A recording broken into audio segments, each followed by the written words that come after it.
ಎಲ್ಲ ಪ್ರೇಕ್ಷಕ ವರ್ಗಕ್ಕೆ ಆತ್ಮೀಯ ಸ್ವಾಗತ ಸುಸ್ವಾಗತ. ಚಿಂತನಾ ಕಾರ್ಯಕ್ರಮದಲ್ಲಿ ತಮ್ಮೆಲ್ಲರಿಗೂ ಕೂಡ ಅಭಿನಂದನೆಯನ್ನು ಸಲ್ಲಿಸ್ತಾ ನಾವು ಮನೆ ಸುರಕ್ಷಿತವಾಗಿರಬೇಕಾದ್ರೆ ಏನು ಮಾಡಬೇಕು ಅಂತನ್ನೋದನ್ನು 4ನೇ ಸಂಖ್ಯೆಯಿಂದ ತಿಳ್ಕೊಳ್ತಾ ಇದ್ದೀವಿ.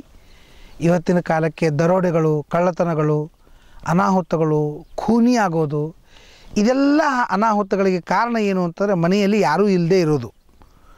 ಯಾರೂ ಇಲ್ಲದೇ ಇರತಕ್ಕಂಥ ಮನೆ ಅದು ಕಳ್ಳರಿಗೆ ಅತ್ಯಂತ ಸುಲಭ.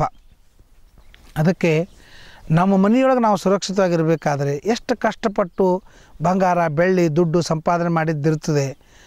ಒಂದು ಮನೆಯೊಳಗೆ ಯಾರೂ ಇಲ್ಲ ಅಂತನೂ ಒಂದೇ ಒಂದು ಕಾರಣಕ್ಕೆ ದೊಡ್ಡ ದರೋಡೆಯೋ ಕಳ್ಳತನೆಯೋ ಆಯಿತು ಅಂತಂದರೆ ಮನೆಯೆಲ್ಲ ಹಾಳಾಗಿಬಿಡ್ತದೆ. ಅದಕ್ಕಾಗಿ ಮನೆಯಲ್ಲಿ 4 ಜನ ಇರಬೇಕಂತೆ. ಒಂದನೇದ್ದು ವೃದ್ಧ, ಮನೆಯಲ್ಲಿ ಹಿರಿಯರು ವೃದ್ಧರು ಇರಬೇಕಂತೆ. ಯಾಕಂದರೆ ಹಬ್ಬ ಹರಿದಿನಗಳನ್ನು ಬರ್ತಾವೆ, ಆಗ ಸಂಪ್ರದಾಯ ಏನು ಅಂತ ಗೊತ್ತಿರಂಗಿಲ್ಲ, ಯಾವುದು ಮಾಡಬೇಕು ಯಾವುದು ಬಿಡಬೇಕು ಅಂತ ಅರ್ಥ ಆಗ್ತಿರಂಗಿಲ್ಲ. ಆ ವೇಳೆಗೆ ಹಿರಿಯರು ಬಂದು ಹಿಂಗೆ ಮಾಡಬೇಕು ಅಂತ ಹೇಳ್ತಾರೆ. ಅದಕ್ಕಾಗಿ ಮನೆಯಲ್ಲಿ ಹಿರಿಯರು ಬೇಕು. ಅಂದರೆ ಹಿರಿಯರು, ಕಿರಿಯರು, ಕಿರಿಕಿರಿಯರು 3 ಜನ ಬೇಕಾಗ್ತದೆ. ಹಿರಿಯರು ಬೇಕಾಗ್ತದೆ, ಕಿರಿಯರು ಬೇಕಾಗ್ತದೆ, ಕಿರಿಕಿರಿ ಮಾಡೋರು ಬೇಕಾಗ್ತದೆ. ಅದಕ್ಕೇನು, ಎರಡನೇದು ಸಂಕಟಸ್ಥ ಬಂಧು. ನಮ್ಮ ಬಂಧುಗಳಲ್ಲಿ ಬಡವರು, ದರಿದ್ರರು, ಸಂಕಟದಲ್ಲಿದ್ದವರು ಇದ್ದರೆ ಅವ್ರು ನಿಮ್ಮ ಮನೆಯಾಗ ತಂದಿಟ್ಕೊಂಡ್ಬಿಡ್ರಿ. ಅವ್ರಿಗೇನಿರುತ್ತೆ, ನಿಮ್ಮ ಋಣನ ಅವ್ರ ಮೇಲೆ ಇರ್ತದೆ. ನಾನು ಸಂಕಟದಲ್ಲಿದ್ದಾಗ ನನಗೆ 2 ಹೊತ್ತು ಊಟಕ್ಕೆ ಹಾಕ್ತಾರಂತಂದಮೇಲೆ ಇವ್ರ ಮನೆಯನ್ನು ನಾನು ಸುರಕ್ಷಿತವಾಗಿ ನೋಡ್ಕೊಳ್ಬೇಕು ಅಂತನ್ನುವ ಮನೋಭಾವನೆ ಅವನಿಗೆ ಬರ್ತದೆ. ಆದ್ದರಿಂದ ಯಾವ ನಿಮ್ಮ ಬಂಧು ಸಂಕಟದಲ್ಲಿ ಇದ್ದಾನೆ ಆ ಸಂಕಟದಲ್ಲಿದ್ದಂಥ ಬಂಧುವನ್ನು ನಮ್ಮ ಮನೆಯಾಗ ತಂದಿಟ್ಕೋಬೇಕಂತೆ. ಮನೆ ಯಾವಾಗಲೂ ಸುರಕ್ಷಿತವಾಗಿರ್ತದಂತೆ. 3ನೇದವರು ಯಾರು ಅಂದರೆ ಧನಹೀನ ಮಿತ್ರಂ. ಯಾವ ಗೆಳೆಯನಿಗೆ ಧನವೇ ಇಲ್ಲ, ಸಂಪತ್ತೇ ಇಲ್ಲ, ಅವನನ್ನು ಮನ್ಯಾಗ ತಂದಿಟ್ಟುಕೋಬೇಕಂತೆ. ಧನವೇ ಇಲ್ಲದಂಥ ಮಿತ್ರನ ಮನ್ಯಾಗ ತಂದಿಟ್ಟುಕೊಂಡ್ರೆ ಅವನಿಗೂ ಋಣ ಇರ್ತದೆ. ನನ್ನ ಗೆಳೆಯ ಇಷ್ಟೆಲ್ಲ ನನಗೆ ತಂದು ಮನೆಯೊಳಗೆ ಊಟಕ್ಕೆ ಹಾಕ್ತಾನಂತಂದಮೇಲೆ ನಾನು ಅವನ ಮನೆಯ ಏಳಿಗೆಯನ್ನು ಮಾಡೋಣ, ಅವನ ಮನೆಯ ರಕ್ಷಣೆಯನ್ನು ಮಾಡೋಣ ಅಂತನ್ನುವ ಒಂದು ಭಾವನೆ ಅವನಿಗೆ ಬರ್ತದೆ. ಆದ್ದರಿಂದ ಧನಹೀನ ಮಿತ್ರಂ. 3ನೇದವರು ಯಾರು ಅಂದರೆ ಅನಪತ್ಯ ಭಗಿನಿ.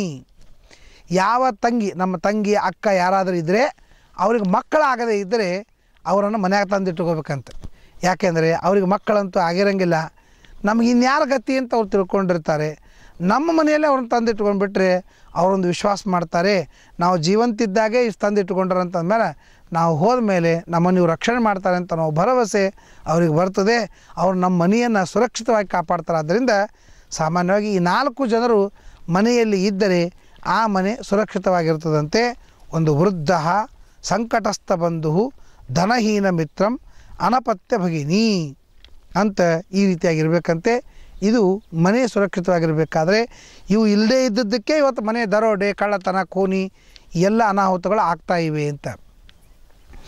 ಇನ್ನು 5 ಅಂತ ಅನ್ನೋದೇನಿದೆ, ಇದು 5 ದೊಡ್ಡ ಸಂದೇಶ. ಎಲ್ಲರೂ ಹಿಂಗೆ ತೋರಿಸ್ತಾರೆ ಕೈ, ಈ ಬೆರಳು ಒಂದರಂಗಿಲ್ಲ, ಬೇರೆ ಬೇರೆನೇ ಅವಲ್ಲ. ಹಂಗೆ ಮನೆಯೊಳಗೆ ಎಲ್ಲರೂ ಒಂದೇ ರೀತಿಯಾಗಿರಬೇಕು ಅಂತ ಅನ್ನೋದಿಲ್ಲ. ಅವ್ರವ್ರ ನೇಚರು, ಅವ್ರವ್ರ ಸ್ವಭಾವ, ಅವ್ರವ್ರ ಅನಿಸಿಕೆಗಳು, ಉದ್ದೇಶಗಳು, ಅಭಿಪ್ರಾಯಗಳು ಬೇರೆ ಬೇರೆ ಇರ್ತದೆ. ಅದರ ಪ್ರಕಾರ ಅವ್ರು ಇರ್ತಾರೆ ಅಂತ. ನಾವು ಎಲ್ಲರ ಜೊತೆಗೂ ಚಾಷ್ಟಿ ಮಾಡಲಿ ಬರೋಂಗಿಲ್ಲ. ಕೆಲವ್ರಿಗೆ ಅದು ಚಾಷ್ಟಿ ಸೇರೋಂಗಿಲ್ಲ, ಕೆಲವ್ರಿಗೆ ಮಸ್ತಿ ಮಾಡೋದು ಸೇರೋಂಗಿಲ್ಲ. ಅವರು ಗಂಭೀರವಾಗಿರ್ತಾರೆ. ಯಾಕಂತ ಕೇಳಿದ್ರೆ ಅವ್ರ ನೇಚರೇ ಹಂಗಿರ್ತದೆ. ಯಾಕಂತನೂ ಪ್ರಶ್ನೆ ಮಾಡಬಾರ್ದು, ನೇಚರ್ಗೆ ಪ್ರಶ್ನೆ ಮಾಡೋದು. ಮೆಣಸಿನಕಾಯಿ ಖಾರ ಯಾಕದಂತ ಪ್ರಶ್ನೆ ಮಾಡಬಾರ್ದು. ಮೆಣಸಿನಕಾಯಿ ಖಾರ ಇದು ಸ್ವಭಾವ, ನೇಚರ್ ಅದು, ಅದಕ್ಕೇನು ಮಾಡಲಿಕ್ಕಾಗೋದಿಲ್ಲ. ಆ ರೀತಿಯಾಗಿ 5 ಜನರೊಳಗೆ ನಾವು ನೋಡ್ತೀವಲ್ಲ, 5 ಬೆರಳು ಒಂದೇ ರೀತಿಯಾಗಿ ಹಂಗೆ ಇರೋಕ್ಕೆ ಸಾಧ್ಯವಿಲ್ಲ. ಹಂಗೆ ಮನೆಯೊಳಗೆ ಎಷ್ಟೇ ಜನ ಇದ್ದರೂ ಕೂಡ ಎಲ್ಲರೂ ಒಂದೇ ರೀತಿಯಾಗಿರಬೇಕು ಅಂತನ್ನೋದು ಸರ್ವಥಾ ಇಲ್ಲ. ಯಾಕೆಂದರೆ ಅವರವರ ಅಭಿಪ್ರಾಯ, ಬುದ್ಧಿ, ಮನಸ್ಸು ಇದಕ್ಕೆ ತಕ್ಕಂತೆ ಅವ್ರು ಇರ್ತಾರೆ ಅಂತ. 5 ಜನರಿಗೆ ಪ್ರತಿಯೊಬ್ಬರು ಹುಟ್ಟಿದ ಕೂಡಲೇ 5 ಜನ ಅವನಿಗೆ ಬರಬೇಕಂತೆ.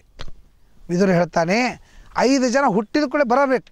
ಹೆಂಗೆ ನೋಡ್ರಿ, ಒಬ್ಬನೇದ್ದು ನಮಗೆ ಶತ್ರುಗಳಿರ್ತಾರೆ.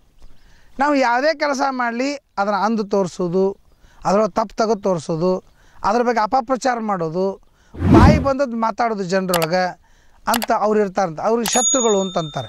ನಾವು ಏನು ಮಾಡಿದ್ದು ಅವ್ರಿಗೆ ಸಹನ ಆಗಿಲ್ಲ. ಹೀಗಾಗಿ ನಿಮಗೆ ತಿಳುವಳಿಕೆ ಇರಬೇಕು, ಹೌದು ನನಗೆ ಶತ್ರುಗಳಿದ್ದಾರೆ, ನನ್ನ ಬಗ್ಗೆ ಮಾತಾಡ್ತಾರೆ ಅಂದ ಮಾತ್ರಕ್ಕೆ ನಾನು ಅವ್ರು ಮಾತಾಡ್ತಾರಂಥೇಳಿ ನಾವು ಕೆಲಸ ಮಾಡೋದು ಬಿಡಬಾರ್ದು ಅಂತನ್ನುವ ಗಟ್ಟಿ ದಾರ್ಢ್ಯ ನಮಗಿರಬೇಕು. ಅದಕ್ಕಾಗಿ ಪ್ರತಿಯೊಬ್ಬರಿಗೂ ಒಬ್ಬ ಶತ್ರು ಅಂತಿರ್ತಾನೆ. ಎರಡನೇದ್ದು ಮಿತ್ರ. ನಮ್ಮ ಏಳಿಗೆಯನ್ನು ಬಯಸ್ತಕ್ಕಂಥವ್ರು, ನಾವು ಏನೇ ಕಾರ್ಯಕ್ರಮ ಮಾಡಿದರೂ ಕೂಡ ಅದಕ್ಕೆ ಪ್ರೋತ್ಸಾಹ ಕೊಡ್ತಕ್ಕಂಥವರು ಕೆಲವರು ಇರ್ತಾರೆ. ಅವರಿಗೆ ಮಿತ್ರರು ಅಂತಂತಾರೆ. ಶತ್ರುಗಳು ಬೈಯೋರು, ಅನ್ನೋರು, ಆಡೋರು ಇರ್ತಾರೆ. ಹೊಗಳವರು, ಸಂತೋಷ ಪಡೋರು, ಪ್ರೋತ್ಸಾಹ ಕೊಡೋರು, ಅನುಮೋದನೆ ಮಾಡೋರು ಇರ್ತಾರೆ. ಅವರ ಮಿತ್ರ. ಮೂರನೇದ್ದು ಯಾರು ಅಂತಂದರೆ ಉದಾಸೀನ. ಅವನು ನಮ್ಮ ಮೇಲೆ ದ್ವೇಷವೂ ಮಾಡೋಂಗಿಲ್ಲ, ನಮ್ಮ ಮೇಲೆ ಪ್ರೋತ್ಸಾಹಗಳನ್ನು ಕೊಡೋದಿಲ್ಲ. ಉದಾಸೀನ, ನ್ಯೂಟ್ರಲ್ ಆಗಿರ್ತಾನೆ. ಈಗ ಹಾದಿಯೊಳಗೆ ಹೋಗ್ತಿರ್ತಾರಲ್ಲ, ಹಾದಿಯೊಳಗೆ ಹೋಗೋರು ನಮ್ಮ ಜೊತೆಗೆ ಹೆಂಗೆ ಇರ್ತಾರೆ? ನಮ್ಮ ಮೇಲೆ ದ್ವೇಷ ಇರೋಂಗಿಲ್ಲ, ನಮ್ಮ ಮೇಲೆ ಪ್ರೀತಿನೂ ಇರೋಂಗಿಲ್ಲ. ದ್ವೇಷ ಪ್ರೀತಿಯಿಂದ ನ್ಯೂಟ್ರಲ್ ಆಗಿ ಅವ್ರು ತಮ್ಮ ಮಟ್ಟಕ್ಕೆ ತಾವು ಹೋಗ್ತಾರೆ, ತಮ್ಮ ಮಟ್ಟಕ್ಕೆ ತಾವು ಬರ್ತಾರೆ. ನಮಗೆ ಪ್ಲ್ಯಾಟ್ಫಾರ್ಮಲ್ಲಿ ಇರ್ತೀವಿ, ಬಸ್ ಸ್ಟ್ಯಾಂಡ್ದಾಗ ಇರ್ತೀವಿ, ಇನ್ನು ಎಲ್ಲ ಕಡೆಗೂ ರೋಡ್ ಮೇಲೆ ಇರ್ತೀವಿ. ಅದಕ್ಕೆ ಎಷ್ಟೋ ಜನ ನಮ್ಮ ಬಗ್ಗೆ ಹೆಂಗಿದ್ದಾರೆ ಅಂತಂದರೆ ನ್ಯೂಟ್ರಲ್ ಆಗಿದ್ದಾರೆ. ನಮ್ಮ ಪರಿಚಯನೂ ಇಲ್ಲ, ನಾವು ಏನಿದ್ದೇವೆ ಗೊತ್ತಿಲ್ಲ, ನಾವು ಏನು ಮಾಡ್ತೀವಿ ಗೊತ್ತಿಲ್ಲ. ಹೀಗಾಗಿ ಅವರು ತಮ್ಮ ಮಟ್ಟಕ್ಕೆ ತಾವು ಇರ್ತಾರೆ, ನಮ್ಮ ಮಟ್ಟಕ್ಕೆ ನಾವು ಇರ್ತೀವಿ. ಹಿಂಗೆ ಸಾಮಾನ್ಯವಾಗಿ ಪ್ರತಿಯೊಬ್ಬ ವ್ಯಕ್ತಿಗೂ ಭೂಮಿಗೆ ಬಂದ ಮೇಲೆ ಒಬ್ಬ ಶತ್ರು, ಬೈಯುವವನು, ಮಿತ್ರ, ಪ್ರೋತ್ಸಾಹಿಸುವವನು, ಉದಾಸೀನ ಎರಡೂ ಇಲ್ಲದೇ ಇದ್ದಂಥ ನ್ಯೂಟ್ರಲಲ್ಲಿದ್ದಂಥ ಇನ್ನೊಬ್ಬ ವ್ಯಕ್ತಿ, ಈ 3 ಜನ ಇರ್ತಾರೆ. ಈ 3 ಜನ ಇದ್ದಾಗ 3 ಜನ ಆಯಿತು. 4ನೇ ಜನರು ನಮ್ಮನ್ನೇ ಆಶ್ರಯಿಸಿಕೊಂಡು ಇರ್ತಾರೆ. ಇದು 4ನೇದವರು ನಮ್ಮನ್ನೇ ಆಶ್ರಯಿಸಿಕೊಂಡು ಇರ್ತಾರೆ. ಉದಾಹರಣೆಗೆ ಹೆಂಡತಿ, ಮಕ್ಕಳು, ಅಣ್ಣ, ತಮ್ಮ, ಯಾರ್ಯಾದರೂ ಇರ್ಬೋದು. ಅಂದರೆ ಅವರು ನಮಗೆ ಹಿಂಗೆ ಅನ್ನಿಸ್ತಿರ್ತದೆ, ನಾನು ಒಂದು ವೇಳೆ ಅಕಸ್ಮಾತ್ತಾಗಿ ಸತ್ತರೆ ಇವ್ರ ಗತಿ ಏನು ಪಾಪ, ಅವ್ರು ಏನು ಮಾಡಬೇಕು ಅಂತ ಒಮ್ಮೊಮ್ಮೆ ಏಕಾಂತದೊಳಗೆ ಕೂತು ಅವನು ವಿಚಾರ ಮಾಡ್ತಾನಂತನ್ನೋ ಹಂಗೆ ಅವನನ್ನೇ ಆಶ್ರಯಿಸಿಕೊಂಡು ಇರ್ತಾರೆ. ಎಷ್ಟೋ ಸಲ ಅವ್ರ ಬಾಯಿಂದಲೂ ಹೇಳಿರ್ತಾರೆ, ನೋಡಪ್ಪ ನೀ ಇರೋ ತನಕ ನಾವು ಸುಖವಾಗಿದ್ದೀವಿ, ನೀವು ಹೋದ್ಮೇಲೆ ನಮ್ಮ ಗತಿ ಏನಾಗ್ತದೆ ಇಲ್ಲೋ ಗೊತ್ತಿಲ್ಲ ಅಂತ ಒಂದು 4 ಸಲ ಅವರು ಅಂದು ತೋರಿಸಿರ್ತಾರೆ. ಹಿಂಗೆ ನಮ್ಮನ್ನೇ ಆಶ್ರಯಿಸಿಕೊಂಡು, ನಮ್ಮನ್ನೇ ಅವಲಂಬಿಸಿಕೊಂಡು ಬದುಕತಕ್ಕಂತಹ ಜನರು ಇರ್ತಾರೆ. ಅದು 4ನೇದವರು. 5ನೇದವರು ಏನಂದ್ರೆ ನಮಗೆ ಆಶ್ರಯ ಕೊಡೋರು, ನಮಗೆ ವಿದ್ಯಾಭ್ಯಾಸವನ್ನು ಮಾಡಿಸಿ, ನಮಗೆ ಮಾರ್ಗದರ್ಶನ ಮಾಡಿ ನಾವೆಲ್ಲ ಮಾಡ್ತಕ್ಕಂಥವ್ರು ಏನಿದ್ದಾರೆ ಅವರು ಆಶ್ರಯದಾತೃಗಳು ಅಂತ. ಹಿಂಗೆ ಪ್ರತಿಯೊಬ್ಬ ವ್ಯಕ್ತಿ ಭೂಮಿಗೆ ಬಂದ ಮೇಲೆ ಈ 5 ಜನ ಗಂಟು ಬೀಳಿಕೆ ಬೇಕಂತ. ಒಬ್ಬತ್ತ ಶತ್ರು, ಇನ್ನೊಬ್ಬತ್ತ ಮಿತ್ರ, ಮತ್ತೊಬ್ಬತ್ತ ಉದಾಸೀನ, 4ನೇದವನು ಮತ್ತು ಆಶ್ರಯದಾತ. ಈ 5 ಜನರು ಪ್ರತಿಯೊಬ್ಬರಿಗೂ ಇದ್ದದ್ದರಿಂದ ಜೀವನದಲ್ಲಿ ಈ 5ಅನ್ನು ತಿಳಿದುಕೊಂಡು ಇರಬೇಕು ಅಂತ. ಎಷ್ಟೋ ಜನ ನಾವು ದೊಡ್ಡ ದೊಡ್ಡ ಕಾರ್ಯಕ್ರಮಗಳನ್ನು ಮಾಡಿದಾಗ 100 ಜನ ಅಂತಾರೆ, 40 ಜನ ಹೊಗಳಿದರೆ 4 ಜನ ಬೈದಿರ್ತಾರೆ. ನಮಗೆ 40 ಜನ ಹೊಗಳಿದ್ದಾರೆ ಅಂತ ನಾವು ಸಂತೋಷಕ್ಕಿಂತಲೂ 4 ಜನ ಬೈತಾರೆ ಅಂತ ಅನ್ನೋದ್ರ ಕಡೆ ನಾವು ಗಮನ ಕೊಡ್ತೀವಿ. ಗಮನ ಕೊಟ್ಟಾಗ ಮನಸ್ಸಿಗೆ ಖೇದ ಮಾಡ್ಕೊಳ್ತೀವಿ, ಟೆನ್ಷನ್ ಮಾಡ್ಕೊಳ್ತೀವಿ. ಅದರಿಂದ ಮಾರಣಾಂತಕವಾದಂತಹ ರೋಗವನ್ನು ತಂದುಕೊಳ್ತೀವಿ. ಅದು ಬೇಡ ಅಂತಂತಾನೆ ವಿದುರ. ಯಾಕೆ ಅಂತಂದರೆ ನೀ ಭೂಮಿಗೆ ಬಂದಾಗ ಈ 5 ಜನ ಇರಲಿಕ್ಕೇ ಬೇಕು, ನಿನಗೊಬ್ಬನಿಗೆ ಅಲ್ಲ. ನೀನು ಕಾರ್ಯಕ್ರಮ ಮಾಡಿದ್ದಕ್ಕೆ ಜನರು ಅಂದರು ಆಡಿದರು ಅಂತ ಅರ್ಥ ಅಲ್ಲ. ಯಾರ ಕಾರ್ಯಕ್ರಮ ಮಾಡಿದರೂ ಜನರು ಅದು ಅಂದೇ ಅಂತಾರೆ. ಯಾಕಂದರೆ ಅವ್ರ ಅವತಾರನೇ ಅದಕ್ಕಾಗಿರ್ತದೆ. ಅವರು ಇಡೀ ದಿವಸದಾಗ ಏನೇನೇನು ಕೆಲಸ ಮಾಡೋಂಗಿಲ್ಲ. ಏನು ಮಾಡಿದ್ರು, ಯಾರು ಕಾರ್ಯಕ್ರಮ ಮಾಡ್ತಾರೆ ಅವ್ರಿಗೆ ಬೈಯೋದು, ಯಾರು ಒಳ್ಳೆ ಕೆಲಸ ಮಾಡ್ತಾರೆ ಅವ್ರನ್ನ ಹಿಂಜಗ್ಗೋದು, ಯಾರು ಮುಂದೆ ಹೋಗ್ತಿರ್ತಾರೆ ಅವ್ರನ್ನ ತಡೆಯೋದು. ಈ ಕೆಲಸ ಮಾಡಲಿಕ್ಕಂತಲೇ ಅವರು ಸೃಷ್ಟಿಯಾಗಿರ್ತದೆ ಅಂತಂದಾಗ ನಾವು ಅದಕ್ಕೆ ಹೆದರಬಾರದು ಅಂತ ಯಾವಾಗಲೂ ಇದೊಂದು ಮಾತು ಹೇಳ್ತಾರೆ. ಆದರೆ ಎಚ್ಚರ ಇರಬೇಕು, ಅವ್ರಿಗೆ ಅಲ್ಲಿಗೆ ಅವಕಾಶ ಕೊಡಬಾರ್ದು. ಮೈ ಮೇಲೆ ಎಚ್ಚರವಿಲ್ಲದಲೆ ತಿರುಗಬಾರದು, ಕೈ ಮೀರಿ ಹೋದ ಮಾತಿಗೆ ಮರುಗಬಾರದು. ಅದಕ್ಕೆ ಎಂದಿಗೂ ಕೂಡ ಆದಷ್ಟು ಕಣ್ಣಿಟ್ಟು ಕೆಲಸವನ್ನು ಮಾಡಬೇಕು. ಅಕಸ್ಮಾತ್ತಾಗಿ ಮಾಡಲಿಕ್ಕಾಗದೇ ಇದ್ದರೆ ಯಾರಾದರೂ ಬೈದರು ಅಂತಂದ್ರೆ ಅದು ನಮಗೆ ಒಳ್ಳೆಯದಕ್ಕಾಗಿಯೇ ತಿಳ್ಬೇಕು ಅಂತೇಳಿ ಧ್ರುವರಾಜನ ತಾಯಿ ಹೇಳ್ತಾರೆ, ಮಾಮಂಗಲಂ ತಾತ ಪರೇಶು ಮಂಸ್ತಾ ಭುಂಕ್ತಿ ಜನೋ ಯತ್ಪರ ದುಃಖದಸ್ತತ್. ಯಾರಾದರೂ ಬೈದರೆ ಅವ್ರು ನಮ್ಗೆ ಒಳ್ಳೇದು ಹೇಳಿದ್ದಾರೆ ಅಂತ ಹೇಳಬೇಕಾದ್ರೆ ಬೈಯು ಮುಂದಾಗ ಒಳ್ಳೆಯ ಅಂಶ ಭಾಳ ಇರ್ತದೆ. ಆ ಒಳ್ಳೆಯ ಅಂಶವನ್ನು ಸ್ವೀಕಾರ ಮಾಡಲಿಕ್ಕಾಗಿ ತಿಳ್ಕೊಳ್ಬೇಕು ನಮಗೆ ಶತ್ರುಗಳಿದ್ದಾರೆ ಅಂತ. ಒಬ್ಬ ಮಂತ್ರಿ ಮನೆಗೆ ಬಂದ ಕೊಳ್ಳೇನೆ ಮೊಮ್ಮಗ ಬಂದು ಚೂಟಿದ ಕೊಳ್ಳೆ ಮಂತ್ರಿ ಹಾ ಅಂತಂದ. ಹೆಣ್ತಿ ಅಂದ್ಲು, ಏನು ಹಾ ಹೂ ಮಾಡ್ತೀರಿ?